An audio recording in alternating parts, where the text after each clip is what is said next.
Programa Sociedade Solidária de volta, na edição de hoje falando sobre os avanços e desafios do Brasil no combate ao trabalho de crianças e adolescentes, a exploração que ainda ocorre em muitos lugares do país. Conversamos com o Sérgio Silva, coordenador do Fórum Paulista de Prevenção e Erradicação do Trabalho Infantil. No bloco anterior, a gente já vinha falando sobre os números do país, o ritmo de queda no trabalho infantil que tem acontecido, mas talvez não ainda no ideal, no que seria esperado pela sociedade civil, pela população.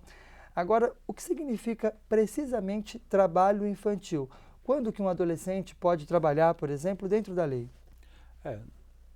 No Brasil, né, a legislação permite que o adolescente trabalhe a partir dos 14 anos como aprendiz.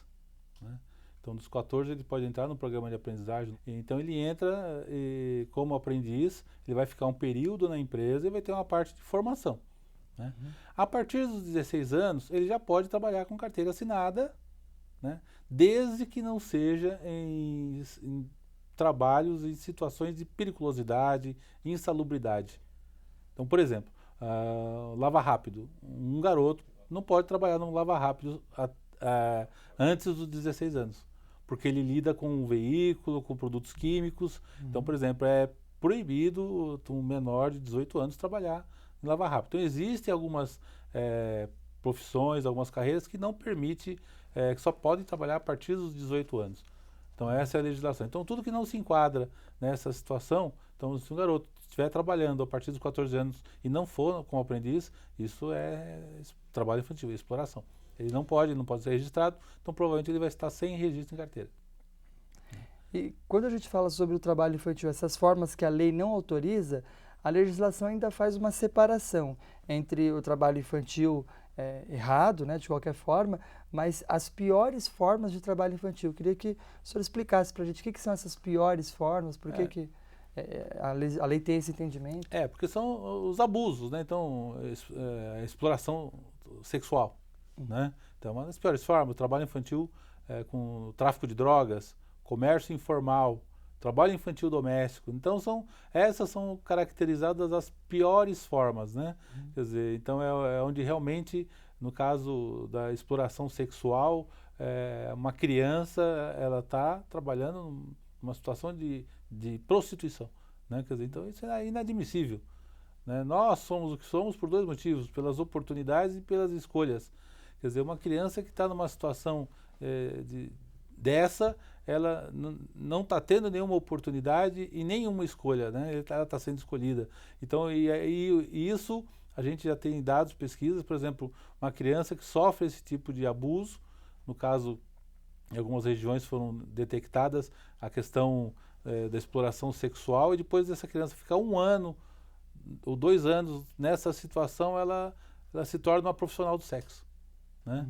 Então, no caso da exploração sexual, trabalho infantil doméstico, muitas crianças trabalham elas estão dentro de uma casa, mas não tem família, ela não faz parte daquela família, né? Ela está lá dentro, uma criança, às vezes vem criança de outros estados, vem para trabalhar em casa de família aqui e ficam totalmente a parte de um âmbito familiar. Então elas não têm acesso à educação, não têm acesso à convivência familiar, trabalham uma carga horária de 8 horas, às vezes, todos os dias da semana.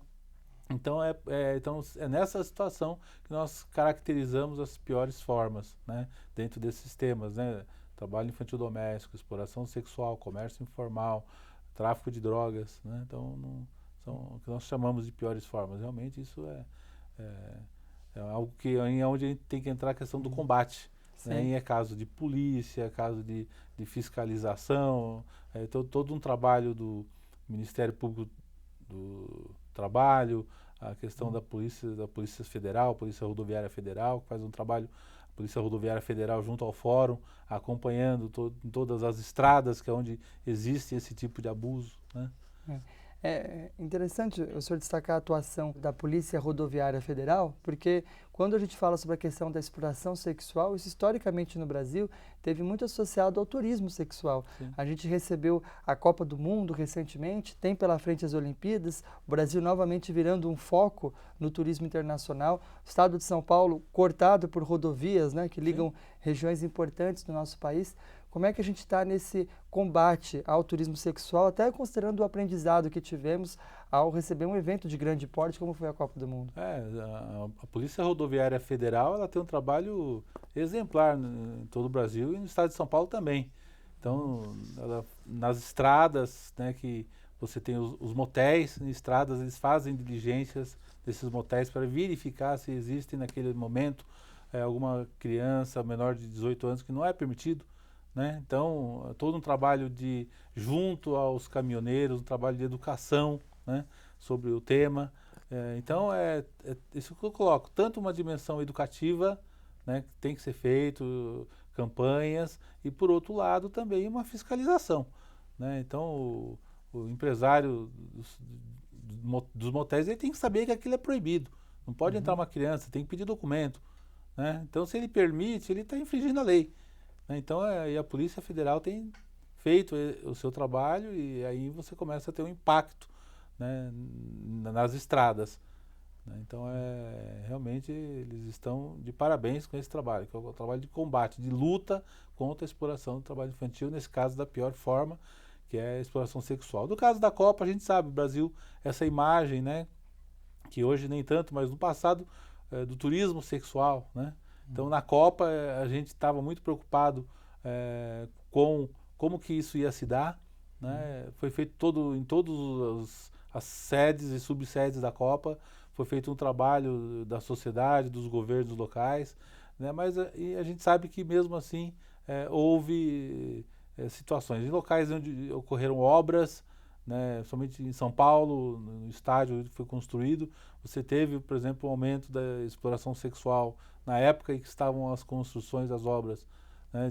Depois, mesmo assim, você verifica que aquilo ainda perdura, né? Quer dizer, então é um trabalho que tem que ser feito, um trabalho de polícia, um trabalho de investigação. Por quê? Porque se tornou um ponto ali de prostituição, né? Muitas vezes você se detecta que existem crianças ali, menores de idade, né? Bom, e diante desse cenário, quais têm sido as principais ações, prioridades do Fórum Paulista de Prevenção e Erradicação do Trabalho Infantil? O senhor mesmo destacava, ele chega em 2015 aos seus 15 anos de existência. É o trabalho de mobilização, né? O Fórum Paulista de Prevenção e Erradicação do Trabalho Infantil, não é uma organização, é um fórum, é um espaço. E a gente procura cada vez mais atrair diversos setores da sociedade para participar.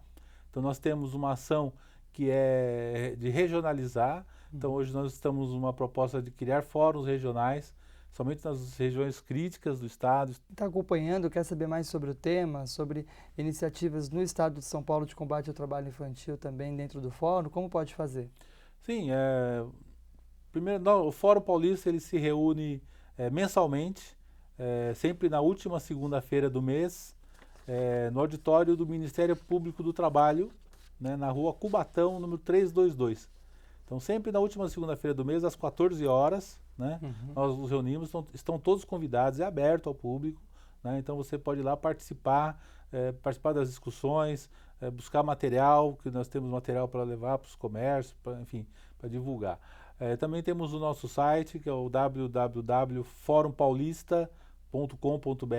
Bom, Sérgio, gostaríamos de agradecer por mais esse bate-papo em nome da Legião da Boa Vontade, que participa já de diversas ações promovidas pelo Fórum ao longo da sua história. A Legião da Boa Vontade também desenvolve um grande trabalho preventivo voltado a crianças e adolescentes em situação de risco ou mesmo de exploração, muitas vezes, para que elas tenham as melhores condições para se desenvolverem em plenitude.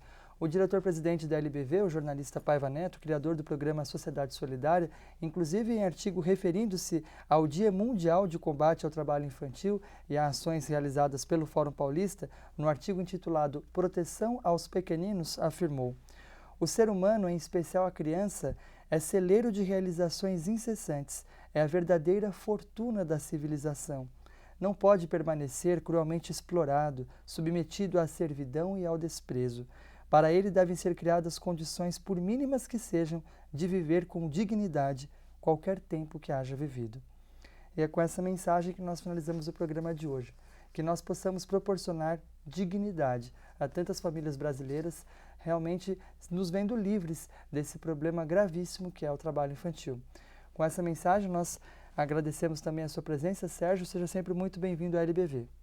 É um prazer estar aqui e também parabenizar, né? Acho que o Paiva Neto fala de dignidade com relação à criança, né? Então, uma criança que está sendo explorada, ela perde a sua dignidade. Então, eu acho que a LBV acompanha o trabalho de vocês, né? As ações, os projetos educacionais, as creches que a LBV tem, é uma grande forma de contribuir, né, para que a criança tenha a sua cidadania garantida e tenha os seus direitos preservados. É isso que a LBV tem feito. Parabéns a todos da LBV, vocês todos aqui do programa Sociedade Solidária, né? E que possam realmente continuar com esse belo trabalho. Mais uma vez, agradecemos, cumprimentamos também, parabenizamos o Fórum chegando aos seus 15 anos. É isso, precisamos toda a sociedade somar forças para que a gente consiga, de fato, ver o nosso país livre do trabalho infantil. O programa fica por aqui. Hoje conversamos com o coordenador do Fórum Paulista de Prevenção e Erradicação do Trabalho Infantil, Sérgio Silva, e esse tema é muito amplo. Nós voltaremos a falar sobre ele em futuras edições. A você que nos acompanhou no dia de hoje, o nosso muito obrigado pela audiência e até o próximo Sociedade Solidária.